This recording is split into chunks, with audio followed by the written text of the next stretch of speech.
Zivər xanım müsahibə ərəfəsində, yəni biz sizin keçmişə qaytardıq. Biz məsələ istərdik ki, o hansı ki xalqımızın ləyaqətli elçiləri yazılan bir plakat ki var idi.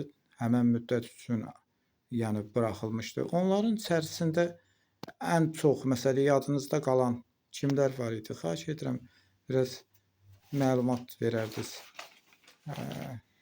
Bunlardan var idi Şamə Həsənova, Süreyya Kərimov, Vəsilə, Züleyxa Hüseynova vardı, Aspisin sədri idi.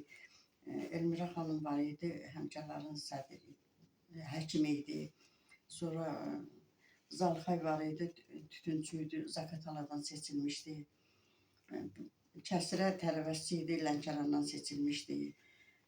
Mən tütüncü kimin Kirov adına kolxozdan seçilmişdim.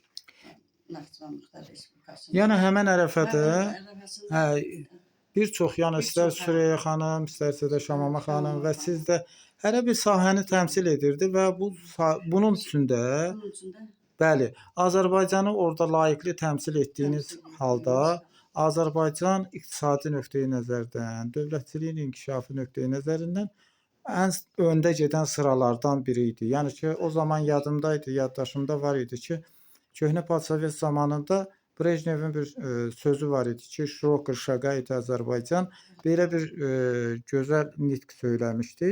Yəni ki, Azərbaycan həqiqətən sizlərin sahəsində və sizlər də bütün iqtisadi nöqteyi nəzərindən Azərbaycanı təmsil etdiyiniz üçün layiqli. Və Azərbaycan həqiqətən orada ən öndə gedənlərdən birisi kimi tanınırdı.